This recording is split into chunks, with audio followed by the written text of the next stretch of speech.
आज हम देखेंगे सहभागी अवलोकन। सहभागी अवलोकन।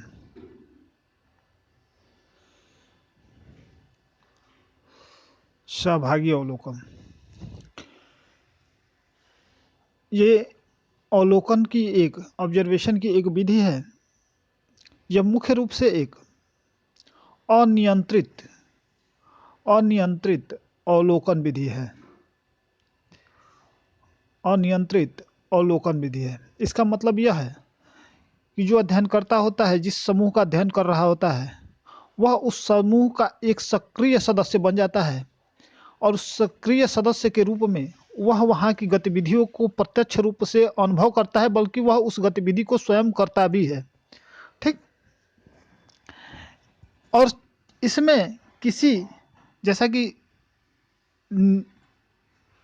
आपको पीछे हम पढ़ा चुके हैं, प्रयोगात्मक और नियंत्रित विधि, वह जो है इसमें नहीं होता। ये अनियंत्रित विधि होती है। इसमें किसी प्रकार का नियंत्रण नहीं किया जाता, बल्कि उसमें प्रत्यक्ष सक्रिय सदस्य बनकर उसकी गतिविधियों पे का अध्ययन किया जाता है, कार्यकारण संबंधों का अध्ययन किया जाता है, प्राथमिक सूचनाओं को एकत्र किया जाता है। इस विधि में अवलोकनकर्ता समस्या से संबंधित समूह में जाकर उस समूह की सदस्यता प्राप्त कर लेता है।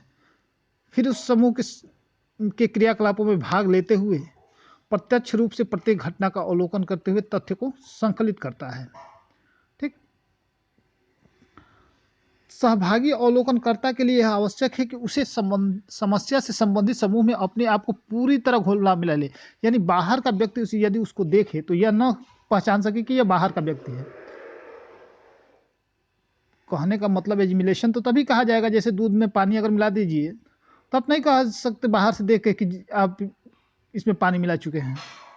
उसी प्रकार वह अध्ययनकर्ता उस समूह का एक सक्रिय सदस्य बन जाता है। सहभागी अवलोकन हम कल आपको कुछ उसमें बता चुके थे। अब सहभागी अवलोकन से संबंधित गुण एवं दोष की हम चर्चा कर लेते हैं। सहभागी अवलोकन के गुण एवं दोष क्या क्या है, इसकी हम चर्चा कर लेते हैं। तो पहला जो है, इसके अंतर्गत देखेंगे, अवलोकन करते समय लोगों को पता नहीं चलता है कि उसके व्यवहार का अध्ययन किया जाता है। पहला, इसमें हम देखते हैं इसके गुण में कि जो अवलोकन करता होता है वह स्वयं उसमें इतना घुला मिला होता है कि लोगों को यह पता नहीं चलता है कि कोई व्यक्ति है जो उसकी गतिविधियों पर ध्यान रख रहा है या उसका अध्ययन कर रहा है। ठीक।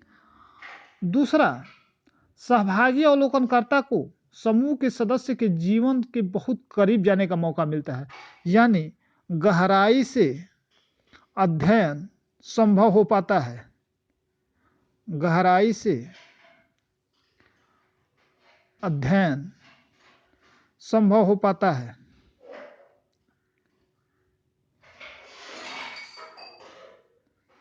ठीक। तीसरा हम देखेंगे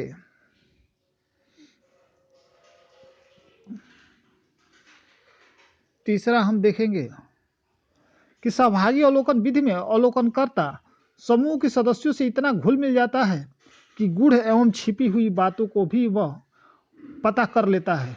इस विधि में समूह के सामाजिक, आर्थिक, सांस्कृतिक सभी पक्षों से संबंधित विश्वसनीय तथ्य एकत्रित किए जाते हैं। यानी विश्वसनीय तथ्यों का संकलन।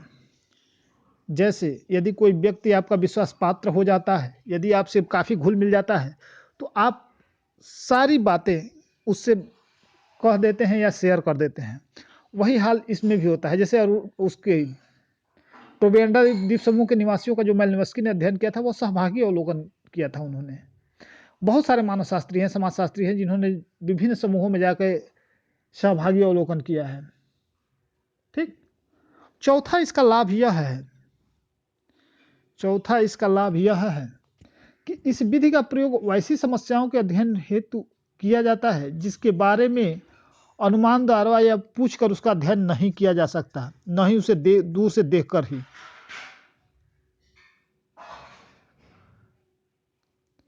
जैसे किसी समाज में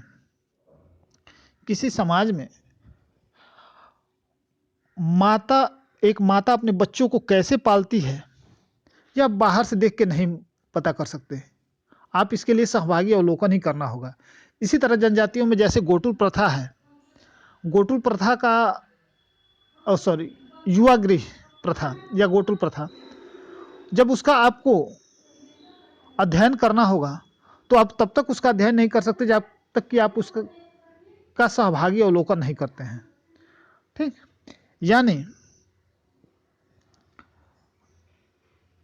यानी कुछ ऐसे समूह होते हैं जिसका अध्ययन करना होता है और तथ्यों के संकलन हेतु सदस्यता अनिवार्य हो जाती है, यानी अनिवार्य सदस्यता।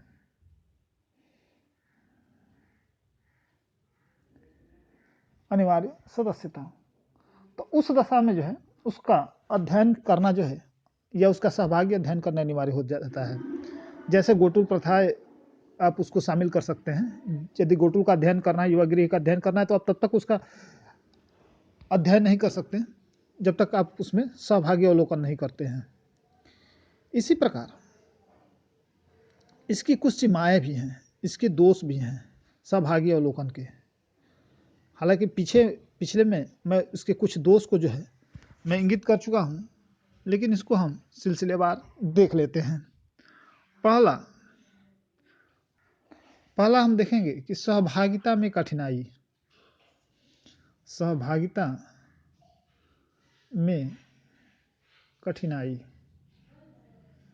जैसे बहुत सारे समूह हैं जो आपको अपने समूह का सदस्य बनाएंगे ही नहीं।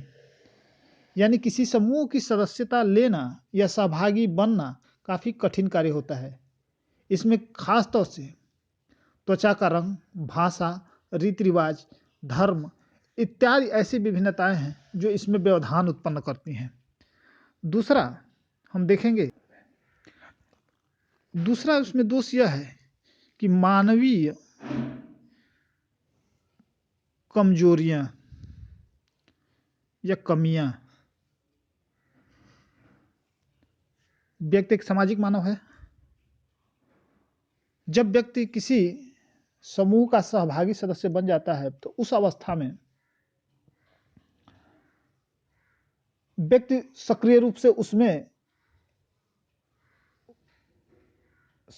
से उसके क्रियाकलापों में भाग लेने लगता है, उसमें घुल मिल जाता है, तो वह उस समूह के सुख दुख का सहभागी हो जाता है और धीरे धीरे वह अनुसंधान की वस्तुनिष्ठता पर ध्यान न देकर वह समाज सुधारक की भांति कार्य करने लगता है या एक सामाजिक मानव की तरह कार्य करने लगता है, जिससे क्या होता है, जो अध्ययन विषय है वह वस्तुनिष्ठता से काफी दूर होता जाता है या दूर होने लगता है। ठीक। तीसरा यह है कि केवल वर्तमान के संदर्भ में ही प्रासंगिक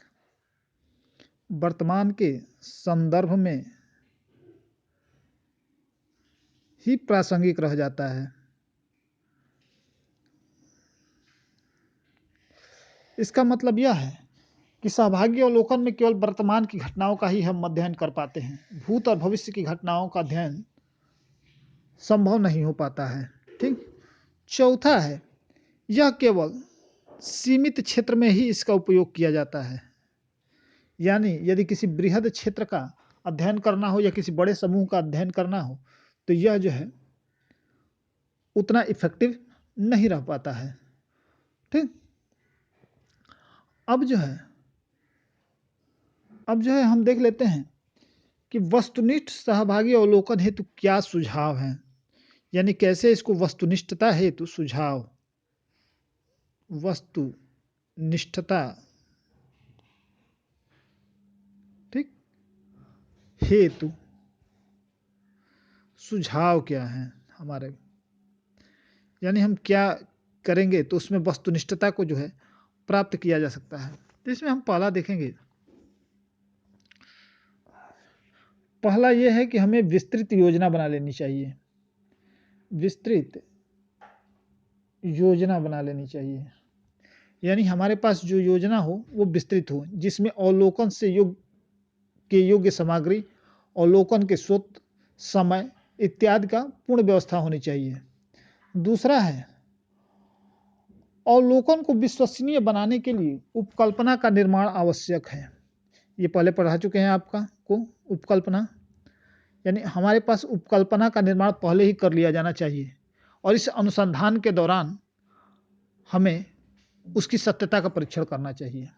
उपकल्पना जैसा कि पहले ही बताया जा चुका है कि समस्या से संबंधित अनुमानित समाधान ही उपकल्पना कहलाता है, जिसमें अनुसंधान के दौरान उपकल्पना की सत्यता का परीक्षण किया जाता है। यानी अवलोकन के पूर्व उपकल्पना का निर्माण कर लेना चाहिए, जिससे अनुसंधान में भटकाव की संभावना कम हो। तीसरा है, अवलोकन की पूर्णता की दृष्टि से अवलोकन अनुसूची का प्रयोग आवश्यक है। इस अनुसूचियों में प्रत्येक पक्ष से संबंधित तथ्यों का पूर्ण तथा पर्याप्त विवरण होना चाहिए, ताकि कोई भी पक्ष अवलोकन से वंचित न रह जाए। यानी अनुसूची का निर्माण कर लेना चाहिए। यानी अनुसूची का निर्माण अगर कर लेते हैं तो आपका भटकाव नहीं होगा और तारतम्यता बनी रहेगी प्रश्नों में। ऐसा नहीं है कि एक क्वेश्चन आप पूछ रहे हैं, पता चला कि जो अगला क्वेश्चन पूछ रहे हैं वो पहले क्वेश्चन से कोरिलेट ना होकर वो अंत में जो क्वेश्चन पूछा जाना है वो आपने पहले पूछ दिया, बीच में जो पूछा जाना है वो दूसरे नंबर पे पूछ दिया। यानी उसमें एक तारतम्यता होनी चाहिए। जैसे आप अध्ययन करते हैं तो इसका एक रूल है कि आप एक में जाएंगे फिर 2, 3, 4, 5 ऐसे हाई स्कूल इंटर बीए करेंगे। ऐसा नहीं है कि पहले आप एक कर लिए फिर आप हाई स्कूल कर रहे हैं फिर बीए करेंगे, इंटर बाद में कर लेंगे। यानी एक तारतम्यता होनी चाहिए। अगर वस्तुनिष्ठता तक पहुंचना है और वैज्ञानिकता तक पहुंचना है तो किसी भी विषय में या किसी भी अध्ययन में आप में एक तारतम्यता होनी चाहिए, इसलिए अनुसूची का निर्माण कर लेना चाहिए। चौथा है, अवलोकन को शुद्ध एवं विश्वसनीय बनाने के लिए फोटो, फिल्म, टेप रिकॉर्डर तथा वीडियोग्राफी आदि यांत्रिक साधनों का सहारा लेना चाहिए। क्योंकि जो यांत्रिक साधन होते हैं, जो तकनीकी होती है, इसमें त्रुटि की संभावना कम होती है। यानी तकनीक का, बल्कि आप ये कह सकते हैं कि आधुनिकतम तकनीक का प्रयोग, आधुनिकतम तकनीक का प्रयोग। चौथा आप ये कर सकते हैं, क्योंकि जो तकनीकी होती है, जैसे आपने कंप्यूटर का प्रयोग कर रहे हैं या नेट का प्रयोग कर रहे हैं या वीडियो रिकॉर्डर का प्रयोग कर रहे हैं, टेप रिकॉर्डर का प्रयोग कर रहे हैं, फोटो का प्रयोग कर रहे हैं, तो इसमें त्रुटि की संभावना नगण्य के बराबर होती है। यानी आपके अध्ययन में की विश्वसनीयता एवं तटस्थता, वस्तुनिष्ठता हमेशा उसकी बनी रहेगी। इन सब के अलावा अवलोकन में विश्वसनीयता एवं वस्तुनिष्ठता लाने के लिए आवश्यक है कि अवलोकनकर्ता अपने ऊपर नियंत्रण लगाए तथा यथासंभव वह निष्पक्ष रहे, उसमें तटस्थता हमेशा विद्यमान रहे।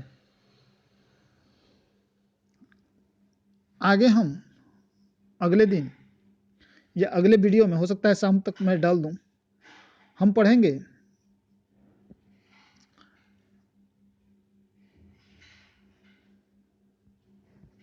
असहभागी अवलोकन। सहभागी अवलोकन समाप्त हो गया है। असहगामी या असहभागी अवलोकन या असहभागी अवलोकन, ठीक, ये हम अगले वीडियो में पढ़ेंगे।